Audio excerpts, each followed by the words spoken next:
자, 오늘 마태복음 2장은 전에 한번 설교를 했었는데 다시 예수님 탄생 기사로 가서 그가 오신 이유라는 제목으로 함께 말씀을 좀 나누도록 하겠습니다. 저희 가정이 한국에 들어온 이후로 많이 달라졌다고 느낀 것이 하나가 있는데 그게 이제 10월 31일, 10월 31일 맞나요? 네, 맞네요. 31일 또 11월 1일 요때 이제 행해지는 할로윈 축제입니다. 할로윈 축제. 저희가 이제 한국에서 떠나기 전만 해도 서울의 용산이나 이태원 등지에서 이 영미권들이 사람들이 많이 모이는 곳에서 그들만의 문화, 그들만의 잔치로 행해지는 것이 일반적이었는데 저희가 다녀오니까 이제 서울뿐만이 아니라 지방에 어린이집, 유치원 할 것 없이 이 잭 오 랜턴이라고 불리죠. 그 호박에다 이렇게 칼로 파가지고 안에다가 등 넣어놓는 거, 잭 오 랜턴이라고 하는데, 이 호박 등으로 장식을 하고 애들 막 분장시키고 하는 것들을 많이 봤어요. 그리고 이제 그런 공문도 와가지고 애들 그렇게 분장시키라 하는 막 얘기도 오고 그러더라고요. 거기다 이제 또 청년들도 변장을 하고, 제 친구 중에 한 명도 이 변장에 아주 진심인 친구가 한 명 있는데, 매년 뭘로 변장할지 막 되게 고민하고 하는 친구가 한 명 있어요. 어쨌든 이렇게 막 청년들이 변장을 한 채 거리로 나와서 축제를 만끽하는 그런 모습을 심심치 않게 볼 수가 있습니다. 그런데 여러분, 할로윈이라는 것이 과연 이 죽음과 유령을 섬기던, 숭배하던 고대 켈트족의 문화에서 나왔다는 것을 알고 그것을 그 할로윈을 즐기는 그런 사람들이 있는지는 잘 모르겠습니다. 그게 이제 죽음과 유령을 섬기던 켈트족 문화에서 나온 건데 그걸 아는 사람이 있는지는 의문이에요. 할로윈과 같이 그 이유도 모른 채 그저 문화라는 이름으로 축제로 즐기는 날이 하나 더 있는데 그게 바로 이제 성탄절, 크리스마스입니다. 성탄절은 그 말의 의미 자체가 성스러운 탄생의 날이죠. 성탄절, 성스러운 탄생의 날이고, 이 크리스마스라는 것도 크리스투스, 그리스도인 크리스투스와 모임이라는 뜻을 가진 메스가 합쳐져서 크리스마스가 된 거예요. 그래서 예수님의 탄생을 기념하고 기뻐하는 사람들이 기념하기 위해서 모인 그런 날이 바로 이제 크리스마스가 되는 건데, 현실은 어떻습니까? 현실은 이제 아이들 같은 경우에는 예쁘게 트리 장식하고, 제 옆에도 지금 트리가 있는데 예쁘게 이제 트리 장식을 하고 산타 할아버지를 빙자한 부모님에게 선물을 받는 게 아니라 뺏어내는 그런 날이죠. 그게 이제 크리스마스죠. 아이들의 경우에는. 청년들에게는 대표적인 이 연인들과 데이트하는 날입니다. 이날 이제 연인들과 약속 잡아서 데이트하지 않으면 그건 깨진 연인이라고 봐야 될 정도죠. 아주 대표적인 연말의 크리스마스, 연말 분위기에 또 크리스마스가 아주 연인들 데이트하기에 겨울에 그런 날이죠. 그런데 이제 뉴스에서 제가 한 꼭지를 들었던 기억이 성탄절이 1년 중에 가장 많이 이렇게 콘돔이 판매되는 날이라는 얘기를 들었습니다. 성탄절이. 자, 이와 같이 어떤 문화든지 그 본래의 의미를 알고 기억하고 지키지 않으면 마치 새 옷이 낡은 옷이 되는 것 같이 본래의 의미는 사라지고 변화보다는 변질로, 승화보다는 타락으로 이 문화라는 것은 항상 나아가게 되어 있습니다. 그 본래의 의미와 가치와 그것을 기억하고 알고 지켜내지 않으면 그렇게 가게 돼 있어요. 자, 우리 교회에 아직 신앙이 온전하지 않고 성탄절 날에 이 성탄절 또는 예수님의 탄생을 위해 모이기보다는 술 친구들이나 아니면 애인과의 만남이 훨씬 익숙한 그런 형제와 자매들이 있을 텐데요.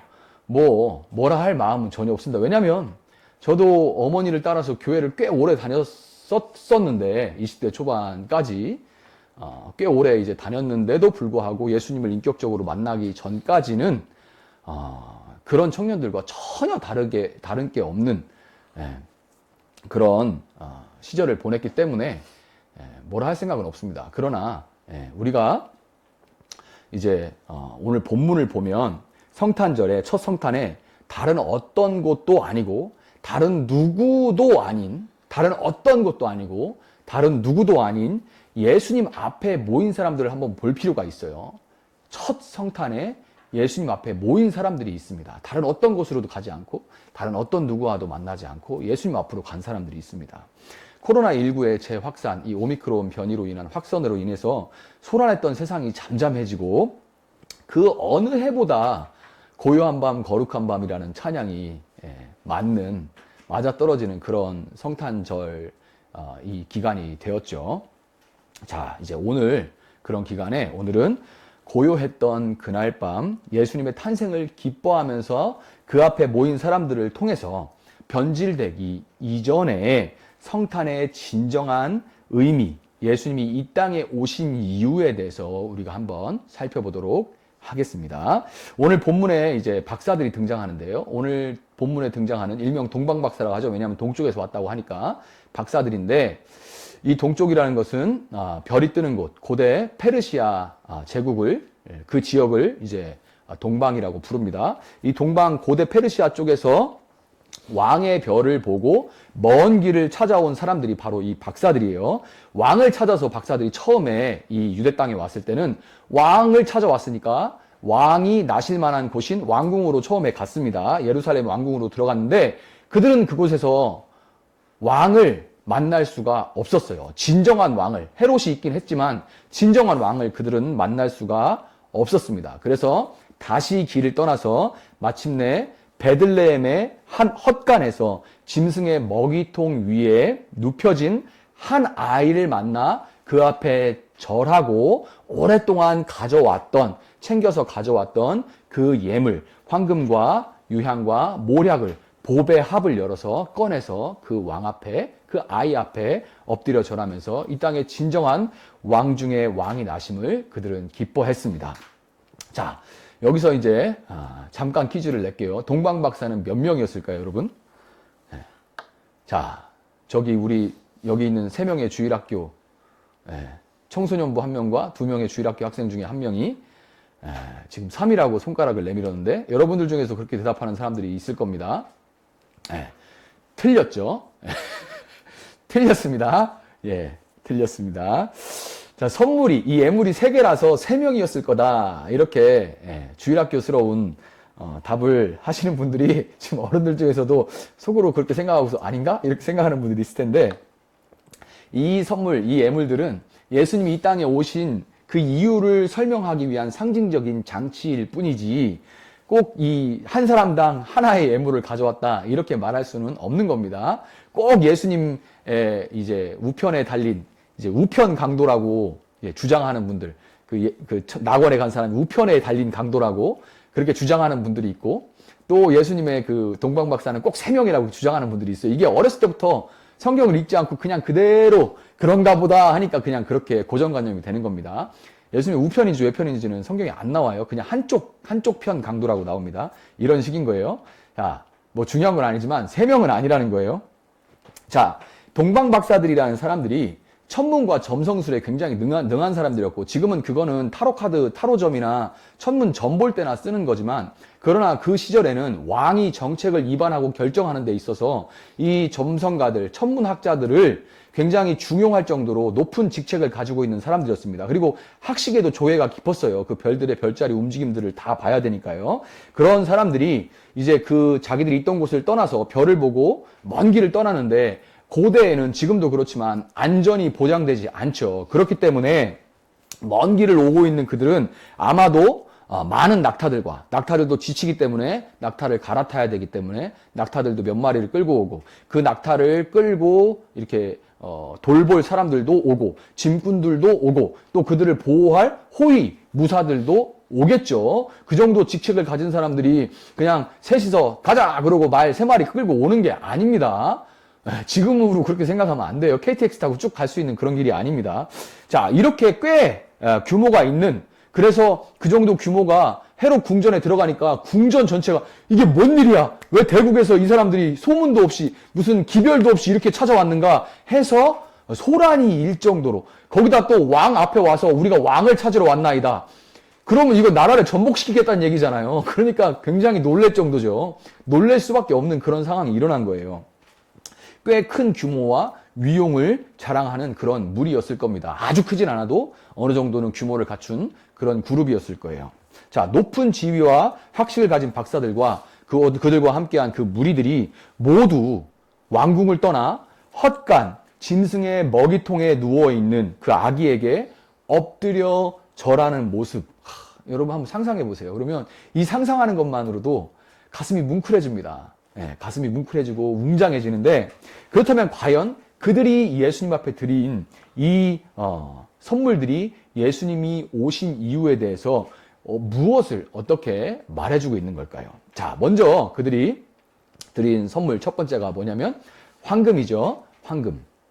정금이라고 할 수도 있고 황금이라고 할 수 있는데, 예수님이 이 황금이라는 것은 예수님이 이 땅에 오셨다는, 예수님이 왕으로 오셨다는 예수님의 신분을 보여주는 상징을 하는 그런 선물입니다.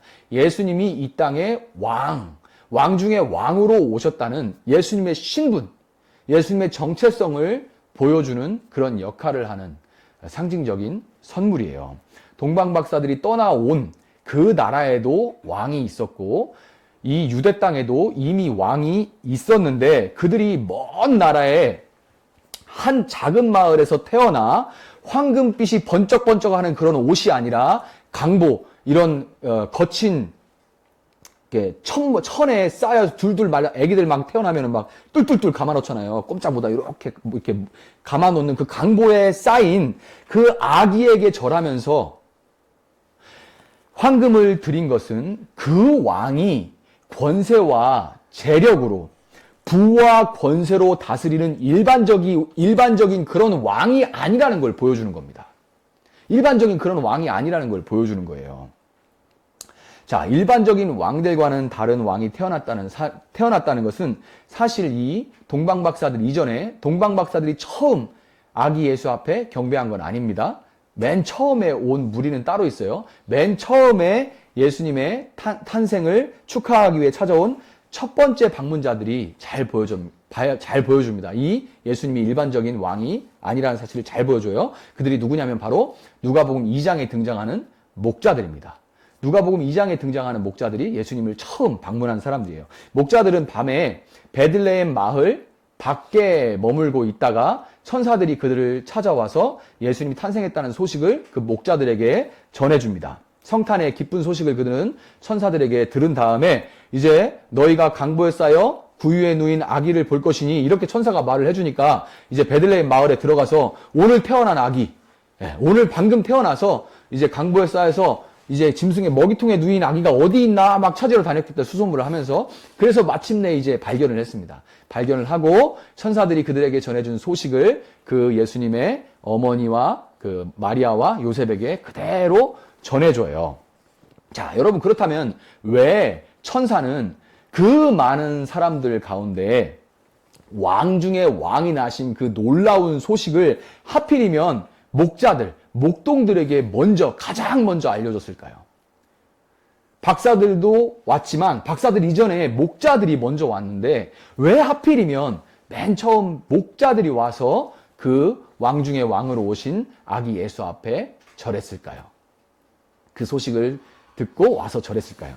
그것은 이 나신 왕이 일반적인 왕이 아니라 목자들의 왕인 목자장이셨기 때문입니다.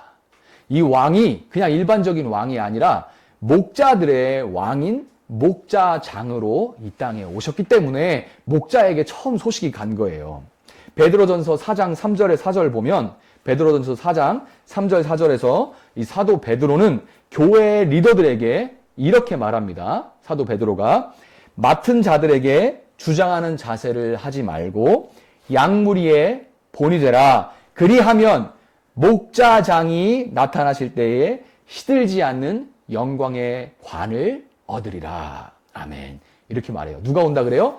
목자장이 다시 오실 때 시들지 않는 영광의 관을 너희가 얻으리라. 그렇게 말합니다. 목자의 왕 되신 예수님은 이 땅에 길 잃은 양들을 찾아서 그의 나라를 회복하시기 위해 이 땅에 오신 거예요. 목자들이 밤에도 마을 밖에서 머물고 있었던 것은 그들은 편한 집이 아니라 양들이 먹을 수 있는 초장이 있는 곳으로 이동해서 그곳에서 양과 함께 먹고 마시고 자고, 양들이 먹거나 놀거나 쉴 때는 또 깨어서 그들이 어떤 해를 입지 않을까 지켜보고 있었기 때문에 그 목자들은 밤에도 마을로 들어가서 편안한 잠자리를 찾은 것이 아니라 들판에서 노숙을 하고 있었던 거예요. 거기가 너무 좋아서 그게 아니라 양이 먹을 것을 중심으로 그 목자는 살아가기 때문이고, 양이 먹고 잘 때 그들을 보호하기 위해서 그들과 함께 먹고 자는 게 목자들의 삶이었기 때문에 그들은 그 밤중에도 마을 밖에 머물고 있었던 겁니다. 여러분, 예수님은 뭇 사람들에게 수종을 받기 위해 이 땅에 오신 왕이 아니에요. 왕인 왕인데 뭇 사람들의 수종을 받고 왕이시여 받기 위해서 이 땅에 오신 왕이 아니에요. 그분은 하늘 보좌를 버리고 낮고 천한, 마치 목자들이 마을 안으로 들어가서 편안한 잠자리를 구하지 않았던 것처럼 하늘 보좌를 버리고 낮고 천한 이 땅 가운데 사람으로 이 왕은 오셨습니다. 그분은 당시 일반적인 이스라엘 일반적인 선생들처럼 제자들이 그 스승의 명성을 듣고 선생을 찾아오도록 하시지 않고 직접 제자들의 삶의 현장으로 한 명 한 명 찾아가서 직접 그들을 불러서 그들에게 그분과 함께 할 수 있도록 그렇게 초청하셨습니다. 굉장히 다른 방법이에요. 직접 찾아가서 예수님은 그렇게 하셨어요. 피라미드 구조를 가진 이 세상 구조 속에서, 피라미드형의 구조를 가진 이 세상 구조 속에서 더 높이 올라가려다가, 때로는 지금 있는 자리라도 어떻게 지켜보려고 버텨보다가 피곤하고 지친 사람들에게 왕이신 예수님은 그게 아니다. 낮아질수록 높아지는 거야. 그리고 져야 승리하는 거야. 우리나라에서는 그래 하고 그분의 나라를 소개하고 그분의 나라에 속하도록 예수님은 왕으로 오셔서 초대하신 거예요. 여러분, 예수님은 먼 길을 걸으시고 난 후에 피곤하다고 뒤로 누워서 여인들의 안마와 마사지를 받는, 아주 요새 조금만 힘이 있으면 뉴스에 나오죠? 막 아주 안마. 그럼 안마를 왜 이렇게 좋아하는지 모르겠어요. 마사지를. 핫한 이 안마와 마사지 때문에 교회야 어디 기업체 이런 데 다 망하는 길이 그 안마와 마사지인데, 안마하고 마사 하시는 분들을 나쁘다 하는 게 아니라 조금만 힘이 생기면 요거 못해서 난리죠. 피곤하다고 뒤로 누워서 여인들에게 마사지를 안마를 받는 그런 왕이 아니십니다. 그분은 주님이시고 선생이시지만 제자들 앞에 무릎을 꿇고 손수 그들의 먼지 묻고 피곤함으로 지쳐있는 제자들의 발을 씻으신 분이에요. 이게 예수님입니다. 예수님이 이 땅에서의 마지막 사역, 그 십자가의 사역을 앞두고 예루살렘에 입성하실 때 예수님은 왕으로서 마땅히 타야 할 그 힘과 승리의 상징인 백마를 타지 않으셨습니다. 예수님은 예루살렘에 입성하실 때 백마를 타지 않으셨어요. 그리고 뭘 타셨죠? 나귀 중에 어린 어린 나귀를 타셨습니다. 여러분, 세상에 왕이 있는 수도, 왕도에 들어가시면서 예수님은 의도를 가지고 어린 나귀를 타신 거예요.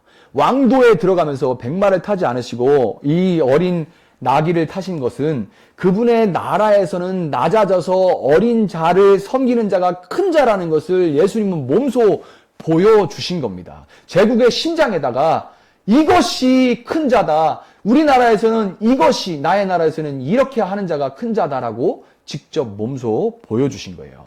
여러분, 나귀도 작은데 당나귀도 말에 비하면 정말 작습니다. 저도 몇 번 타봤는데 당나귀 작아요. 그런데 그래도 아직 당나귀는 다리가 땅에 끌릴 정도는 아닙니다. 그런데 어린 나귀는 일반적인 성인 남자가 타면 다리가 땅에 닿아요. 여러분, 이게 성인 남자가 다리가 끌리는 어린 나귀를 탄 모습을 한번 상상해 보세요. 같은 말이라도 최고를 타야 인정받는 세상의 시각으로는, 같은 말이라도 최고급 말을 타야 세상에서는 인정받죠. 쉽게 말해서 벤츠를 타도 무슨 클래스를 탄대? 그래서 무슨 클래스 탄다 그러면 S가 높은가요? S클래스 뭐뭐 타면 와, 그 사람 진짜 성공했네. 이렇게 그래야 인정받는 이 세상의 눈으로, 이런 시각으로 볼 때는 예수님이 다리가 질질 끌리면서 어린 나귀를 탄 그 모습은 정말 어떻게 보면 웃픈 모습입니다. 웃기고 슬픈 모습이에요. 그런데 이 어린 나귀를 타신 예수님의 모습이 왕으로서 이 땅에 오신 그 예수님의 그 신분을 가장 잘 보여주는 그런 그림인 거예요. 이 세상에서는 자칫 우프게 보이는 그 모습이 바로 그 나라에서의 왕이 어떤 모습인지를 보여주는 그런 그림입니다. 이 왕이신 예수님에 대해서 사도 바울은 빌립보서 2장 5절부터 11절에서 이렇게 평가합니다. 여러분 PPT가 나올 거니까 같이 한번 읽어보도록 하겠습니다. 시작. 너희 안에 이 마음을 품으라. 곧 그리스도 예수의 마음이니 그는 근본 하나님의 본체시나 하나님과 동등됨을 취할 것으로 여기지 아니하시고 오히려 자기를 비워 종의 형체를 가지사 사람들과 같이 되셨고 사람의 모양으로 나타나사 자기를 낮추시고 죽기까지 복종하셨으니 곧 십자가에 죽으심이라. 이러므로 하나님이 그를 지극히 높여 모든 이름 위에 뛰어난 이름을 주사 하늘에 있는 자들과 땅에 있는 자들과 땅 아래에 있는 자들로 모든 무릎을 예수의 이름에 꿇게 하시고 모든 입으로 예수 그리스도를 주라 시인하여 하나님 아버지께 영광을 돌리게 하셨느니라. 아멘. 아멘. 여러분 오늘 성탄주일이 이 구유와 같은 여러분의 마음에 예수님이 태어나는 그런 날이 되기를 주님의 이름으로 축복합니다. 한 평 내어드릴 공간도 없이 혼잡하고 남루하고 더러운 여러분의 마음에 찾아오신 그 예수님 앞에 절하면서 그분이 여러분의 삶의 왕되심을 인정하고 그분의 나라가 마침내 눈물과 한숨과 탄식 소리로 가득한 이 세상을 흰 눈처럼 하얗게 덮어주시고야 말 거라는 것을 여러분 믿는 그 황금과 같은 정금과 같은 순전한 여러분의 믿음을 그분 앞에 오늘 내어드리시는 여러분이 되시기를 바라요. 그것이 여러분이 그분 앞에 내어드릴 것입니다. 여러분이 단 황금 한 돈도 뭐 없어도 상관없어요. 여러분의 황금과 같은 그 정금과 같은 그렇게 되고야 말 것이다. 하나님은 하실 것이다. 예수님은 하실 거다 하는 그 믿음을 이 예수님 앞에 드리시는 여러분이 되길 바랍니다. 자, 다음으로 유향이 있죠. 유향은 제사장이 제물을 드릴 때 제물에 섞어 드리는 향이에요. 향료입니다. 유향은 그런 건데 이 땅에 하나님과 우리 사이를 이어주고 연결해주는 대제사장으로 오신 예수님의 사역, 황금이 예수님의 신분을 상징한다면 예수님의 사역을 보여주는 것이 바로 이 유향입니다. 제사장은 하나님의 백성들에게 하나님의 말씀과 하나님의 법을 그리고 하나님을 사랑하는 법을 가르치는 동시에 제사를 통해서 하나님의 백성들의 마음을 하나님에게 전달하거나 아니면 그들의 죄 용서를 하나님 앞에 구하면서 둘 사이를 중재하는 그런 역할을 했어요. 이게 제사장의 역할입니다. 여러분 만약에 둘 사이를 어떤 사람이 화해를 시키려고 하는데 그 사람도 그 문제에 둘 사이의 그 문제에 그 사람도 이 화해시키려고 하는 사람도 속해 있거나 어느 정도의 책임을 가지고 있거나 자유롭지 못하거나 아니면 문제를 온전히 이해하지를 못하고 그냥 아무 말이나 해버리거나 그러면 화해가 되겠어요? 안 되겠어요? 안 되겠죠? 또 한쪽 편만 이렇게 드는 경우도 있죠? 그럴 때도 화해가 안 되죠. 정확하게 보면서 이렇게 잘 접근을 해야 화해가 될까 말까지 그냥 막 잘 알지도 못하고 이해도 제대로 못하고 그냥 막 아무 말이나 하고 막 지시하려고 하고 그러면 화해가 안 되죠. 거기다가 인간 제사장은 인간 제사장은 자기도 사람이 가지고 있는 이 죄악에서 자유로울 수가 없었고 사람의 마음 속까지 들여다볼 수가 없기 때문에 이 어떤 편견을 피할 수가 없었습니다. 그리고 인간 제사장은 결국 죽기 때문에 영원하신 하나님 앞에 서서 사람과 하나님 사이에 영원하게 서서 그 중재의 역할을 감당할 수 없는 태생적인 한계를 가진 것이 인간 제사장이에요. 그런데 예수님은 사람으로 오셨지만 죄가 없습니다. 사람의 죄를 가지고 있지 않기 때문에 그 둘 사이의 문제에 예수님은 끼어 있지 않아요. 발을 담그고 있지 않습니다. 그래서 온전한 사람이고 또 예수님은 사람의 모든 연약함을 아시고 이해하시는 분이에요. 사람의 마음의 연약함과 약함과 더러움, 부정함을 다 이해하시는 분인데 왜냐하면 예수님도 사람으로 오셨기 때문이죠. 그렇기 때문에 예수님은 편견을 가지고 사람을 보지 않아요. 우리의 모든 것을 이해하시는 분입니다. 이것에 대해서 히브리서 4장 15절, 16절은 제사장으로 오신 예수님에 대해서 이렇게 말합니다. 우리가 함께 읽어봤으면 좋겠습니다. 히브리서 4장 15절 16절 시작. 우리에게 있는 대제사장은 우리의 연약함을 동정하지 못하실 리가 아니요 모든 일에 우리와 똑같이 시험을 받으신 이로되 죄는 없으시니라. 그러므로 우리는 긍휼하심을 받고 때를 따라 돕는 은혜를 얻기 위하여 은혜의 보좌 앞에 담대히 나아갈 것이니라. 아멘. 이게 제사장으로 오신 예수님이에요. 그분은 인간 제사장이 가지고 있는 인간의 어떤 중재자도 가질 수 없는 그 온전함을 가지신 온전한 중재자요 제사장이십니다. 여러분 온갖 SNS와 또 메타버스와 같은 이런 등등의 기술들이 정말 과거에 어떤 때보다 역사상 그런 일이 없었을 정도로 사람과 사람 사이를 가까이 해주고 있죠. 아무리 멀리 떨어져 있어도 저도 지금 아프리카에 있는 동역자들과 왓츠앱 같은 걸로 그냥 실시간으로 메시지를 주고받고 또 여차하면 전화도 하고 그런 시대가 돼서 사람과 사람 사이는 어느 때보다 가까워졌는데 기술적으로 그러나 아이러니하게도 외로움은 갈수록 더해지고 있고 깊은 속마음을 어제 SNS 보니까 크리스마스 때 남친 여친들하고 막 어디 예쁜데 카페 이런데 이런데 가서 그럴듯하게 근사한 그런 사진들을 올린 사람들 많더라고요. SNS에는 불행한 사람이 없습니다. 불행한 사람이 없어요. 그런데 왜 이렇게 죽는다고 난리죠? 왜 이렇게 죽고 싶다고 난리고 왜 이렇게 외롭다고 왜 이렇게 불안하다고 난린가요? 깊은 속마음을 정말 내 마음속 깊은 것을 알아주는 사람이 없기 때문에 그래요. 때로는 내 마음 나도 모르는데 누가 그거를 온전히 알아줄 수가 있겠어요. 그리고 그것을 알아줄 만큼 여유 있게 바라봐주고 깊이 바라봐줄 그런 여유가 있는 사람도 없습니다. 그냥 피상적으로 다 알고 넘어갈 뿐이죠.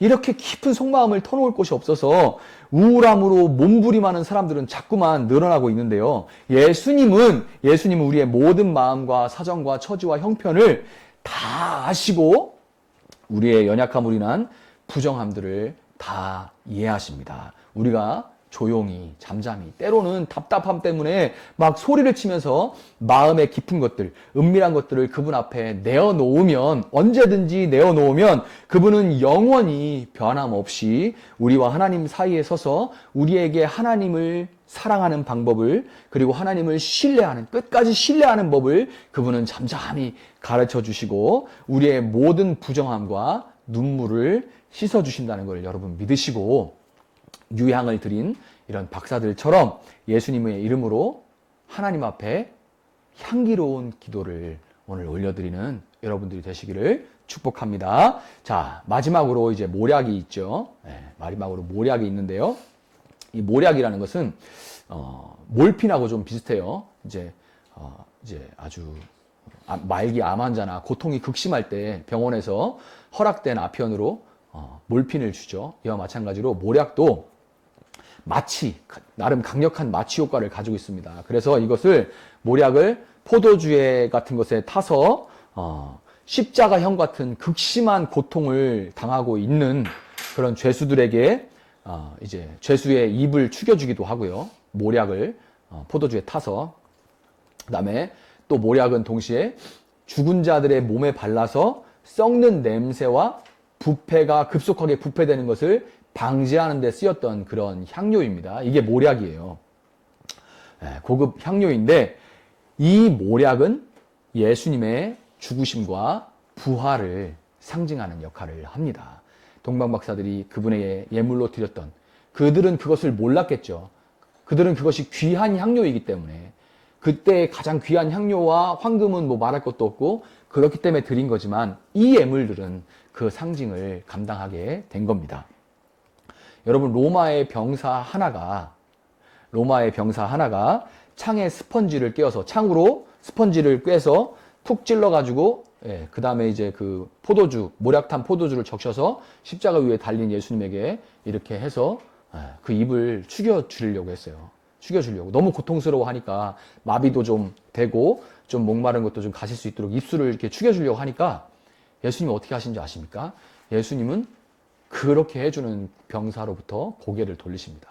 고개를 저어서 그 포도주를 받지 않으세요. 왜 그러셨냐면요. 예수님은 그 고통을 그런 덜어주는 장치 전혀 없이 온몸으로 완전하게 받으시려고 했기 때문입니다.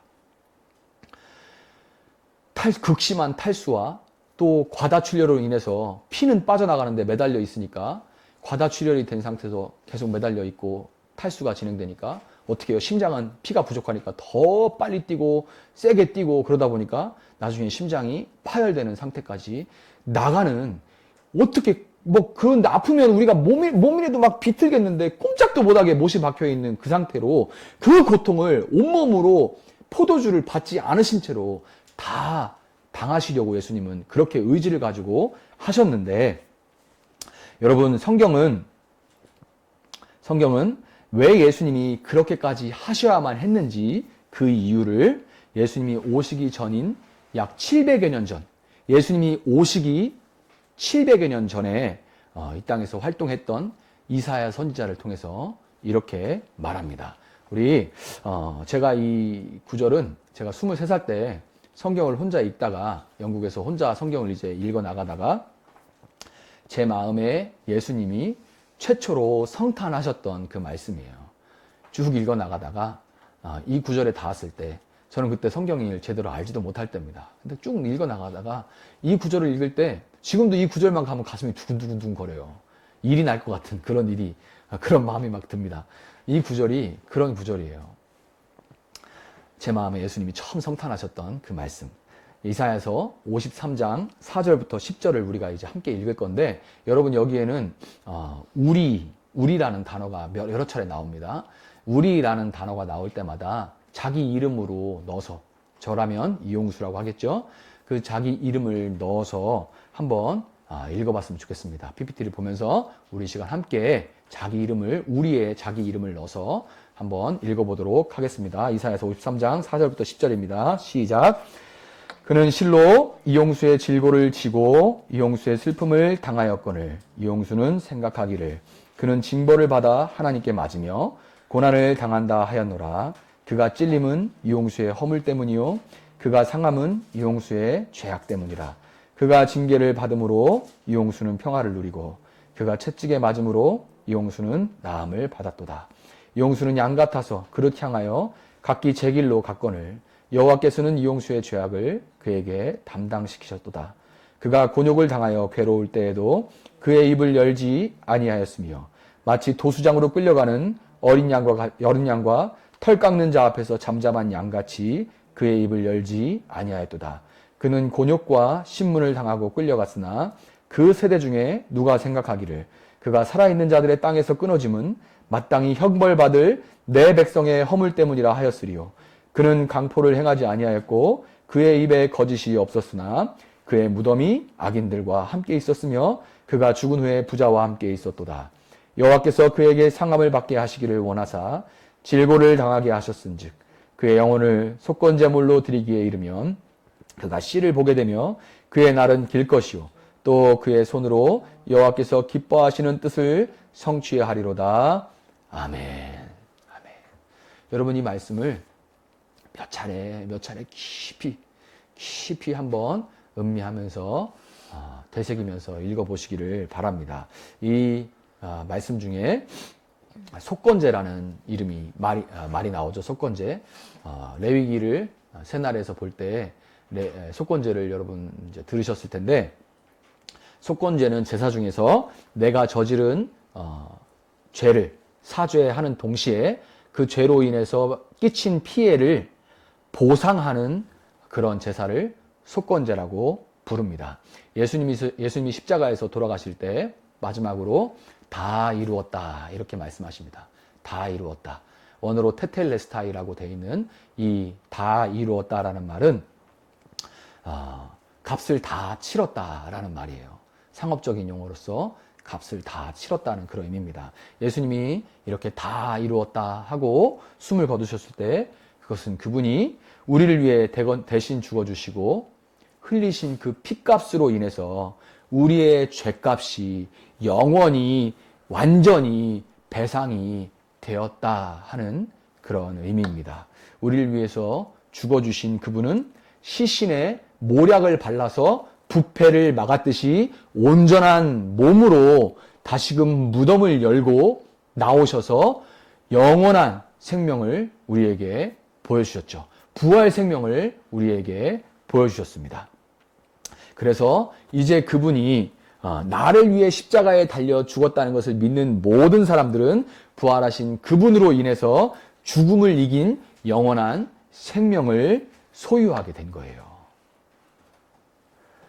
여러분, 울면서 예수님의 시신에 모략을 발라드리지만 다시 일어나실 그분으로 인해서 우리가 소망을, 우리가 오늘 예수님의 몸에, 죽으신 몸에 모략을 발라드리지만, 그러나 그것은 그분이 다시 일어날 소망을 우리에게 보여주는 것처럼 예수님의 죽으심과 부활하심으로 인해서 고통과 죽음으로 가득한 오늘을 살아가는 우리는 낙심과 절망에 사로잡히지 않고 때로 잠시 넘어지기도 하지만, 그러나 다시 일어날 수 있는 새 힘을 그 모략이 보여주는 예수님의 부활로부터 얻고, 영원하지 않은 이 땅의 것에 매이지 않고 영원하신 하나님의 나라를 위해 살아갈 수 있는 그 참된 소망을 그 모략이 보여주는 예수님의 죽으심과 부활로부터 우리가 소유할 수 있다는 것을 여러분 믿으시기 바랍니다. 말씀을